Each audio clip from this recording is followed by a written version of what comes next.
فاسألوا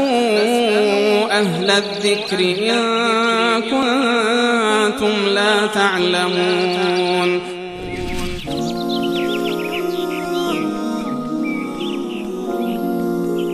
بیننده دیگر ما که مخفف اسمشان ا شین از زاهدان است سوال کردن که حکم عقیقه چیست و آیا از گوشت عقیقه خود خانواده هم مصرف کرده میتونن و خیر؟ حکم عقیقه در یعنی قربانی و ذبحی که بعد از تولد شدن بله فرزند می شود طبق احادیث صحیحی که از پیامبر اکرم صلی الله علیه و سلم آمده، یکی سنت است و یکی از حقوق فرزند نو مولود بالای پدر است، بالای پدر و فامیلشان هست. اسمی که پیامبر اکرم صلی الله علیه و سلم می‌فرماید که طفل نو تولد شده مولود جدید در گروی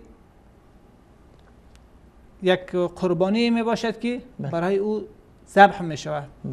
روزی هفتم برایش ذبح می شود و سری او تراشیده می شود و نامگذاری می شود در این روز بنابر اولویت و بهتری که در این موضوع هست و همچنان به اندازه موی او صدقه می شود، یعنی با وزن موی او چیزایی که از موی او گرفته می شود صدقه باید بکنه و اینها همگی از سنت ها و سنت های مؤکدی هست در موضوع مولود جدید و اظهار شکر الهی از این نعمت بزرگی که الله تبارک و تعالی ارزانی داشته. اما موضوع استفاده مصرف کردن خودشون مسئله دیگری که اینجا بود روزش بود که بهتر از روز هفتم بوده باشد. قسمی که در حدیث آمده یذبح عنه یوم سابعه، روز هفتم از جانب او ذبح می شود. اگر نشد 14 و 21 قسمی که فتوای حسن بصری رحمه الله و دیگر علما هست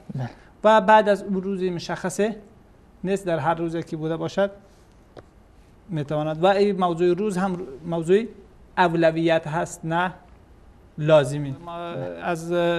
گوشت ای باید که دیگرها هم چیزی مستفید شوند و خانواده هم ضمناً میتواند که استفاده کنند، نه اینکه تمامی او را خودشان استفاده کنند بلکه یک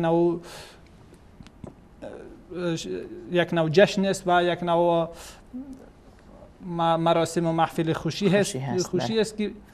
در او خانواده با دیگر خانواده ها خود از سهم میسازه و یک رابطه اجتماعی بر